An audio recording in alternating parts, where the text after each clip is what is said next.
What's up, guys? This is the Gospel According to Mark with a C. He is I, and I am he. Just taking some time to tell you exactly what's on my mind. Thank you for joining me once again, my friends. I hope all is well with you. Now, guys, I want to talk about a couple of stories here that I've seen over the last couple of weeks. Time did not allow me to talk about them when I saw them, but I have some time, so let me break it down now. And I got some serious questions here, and I'm going to ask them, and I know it's going to make some people uncomfortable, maybe even angry. But I saw this, and it just makes me wonder a couple of things, like why are black people still allowing ourselves to be seen as destitute, as something of a people that's always got their hand out? Why? I mean, we just had a a day of asking for reparations, right? And we want that. You know, a lot of us are asking for reparations for slavery and things like that. And we want to right the wrong, even though there's no way to right that wrong. But so we got this going on, right? It's a question of money. So I saw this article here, and I want to start with this. It's on Vibe.com. And it says, fans purchase $1,000 meet and greet so Chris Brown can grab their booty. Fans purchase $1,000 meet and greet so Chris Brown, the savage, Chris Brown, who, of course, beat Rihanna back in the day. So people are paying $1,000 so he can grab their booty. You see the thumbnail. Daddy would be proud. It says here, Chris Brown's meet and greets have become epic events in themselves, dating back to his One of Them Ones tour, with Lil Baby in 2022. Lil Baby. You know what? If I look it up, I wonder how old Lil Baby is. I'm so tired of this little this and little that. Let's see. Lil Baby. Let's look this up. Lil Baby. I know I digress, but bear with me, guys, because I'm so tired of this shit. Lil Baby, 29 years old! 29 years old, walking around calling yourself Lil Baby. Ooh, what is going on? It hurts, guys. It hurts. I want so bad to see black people get our shit together. You know what I mean? But then you got shit like that. Lil Baby. Okay. So we had a tour with Lil Baby back in 2022. Although the fan encounters have been around forever, Breezy rejuvenated the pricey concert add-on when he showed that it's okay to get up close and personal with the people who have contributed to your success. Past photos have shown the R&B heartthrob bending fans over, picking them up, and even giving them kisses on the cheek. Okay, so he's bending you over. You're paying this dude who has been known to abuse women $1,000 a pop to bend you over, pick you up, and kiss you, and God knows what else. Probably grope you. Let me tell you something. Any one of you ladies who would do this, who will go out of their way to pay $1,000 for this man who has been known to abuse women, to grope you.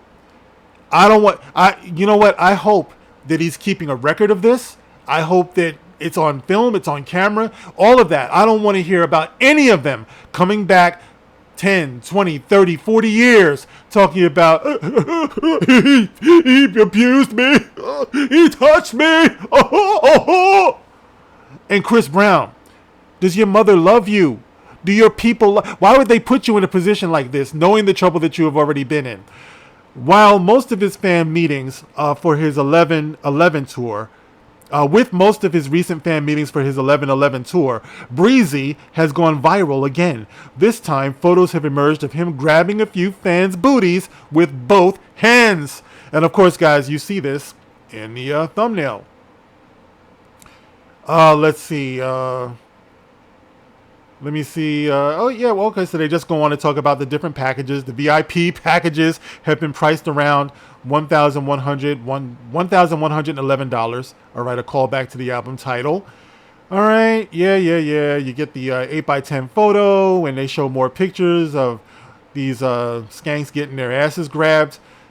One woman went viral with Brown in 2022 for her bent over photo, revisited her man, where he made a video telling people not to hate on her.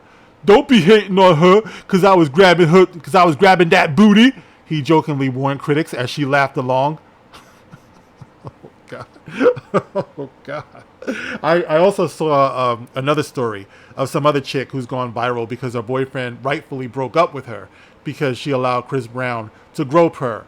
And she's laughing, talking about, and I would do it again. Ain't that right, Glorilla? Yeah, girl. Okay. All right, but that's not even, you know what? I'm shaming these women. That's not even where I wanted to go with this video. It's just that I mean, surely, guys, you understand. You know what I mean? This is just some outlandish shit, man. You know what I mean? And no, I'm not hating. No, I'm not jealous. I don't want to be putting my hand on some skank's nasty fucking ass. No, thank you. She farting and shit, you don't even know. No, I don't want any parts of that, bro. Smell my finger. Smell my finger. No, I don't think so. What movie was that? Smell my finger. I'm picturing Michael Caine. Anyway, the point is of the video, not to shame these hoes. No, the the point is to point out what we do with our money as black people in the black community. All right, let me just share one more story with you real quick. All right, because it's all part of the same thing. Okay, and it says here, Snoop Dogg's wife opens Los Angeles strip club. Snoop Dogg's wife, Dogg, is opening a strip club in LA. Okay, so she's opening a gentleman's club. Okay, so all right, whatever. She's a businesswoman. All right, but the point is, guys, is that clearly, there's a lot of money in the black community. So what I'm asking, guys, is why do we still have the reputation of being a broke ass, fucked up community? Why do our hoods look the way that they do? Why do our schools look the way that they do? Why are our children struggling to be able to get into college when we can pay over $1,000 for some motherfucker to grab your mama's ass? Why? Why are we opening up strip clubs when the situation in our hoods are as bad as they are? Look at Chicago. Look at the rate of killings. Look at the death that's going on there. And we're spending money on ass grabbers. We're spending money on strip clubs. We're spending money on shoes and sneakers and clothes and jewelry and all this stuff. But we can still have a National Day of Reparations. You want people who have never owned slaves to pay you, who has never been slaves, to go out and spend money on shit like this, and you wonder why it's taking so long to even get this conversation going. You wonder why we had our first so-called black president, even though he was biracial, come and go. It never once talked about this. He never talked about your reparations wanting ass. I agree that a great wrong was done to those people who were enslaved, to the slaves. It was inhuman what was done to enslave other people. It was. Okay, I know some people are going to get in the comment section and be like this and be like that. I know a lot of you disagree with me, but you need to understand something. Those people are dead and gone. They're gone. A lot of them died in unmarked graves, unceremoniously. They're gone. Don't you think before we ask other people to make it right by them, that we make it right by them, that we have enough class and enough dignity to not live the way that we live, to not be shooting each other all the time, to not be aborting our children, to not have a divorce rate that's off the fucking charts? Don't we owe it to them to live our best lives first before we go to other people trying to get justice? Can we not do justice for ourselves? I'm not saying that you can't get this reparation. I'm not saying that you don't deserve the reparation. I'm asking first, can we give ourselves reparations? Can we give ourselves reparations in the form of self-respect, in the form of education, in the form of drive, in the form of employment, in the form of dignity? Can we do that first? Can't we? Can't we love each other first? It seems like we're skipping steps. And every time I talk about this, it's always the same. I have to be the coon. I have to be the Uncle Tom. I have to be the Sambo. I have to be the Uncle Ruckus. I have to be all of these things when all I talk about simply is loving us first. Instead of always being like, dear white people, dear white people. I've been saying this for years.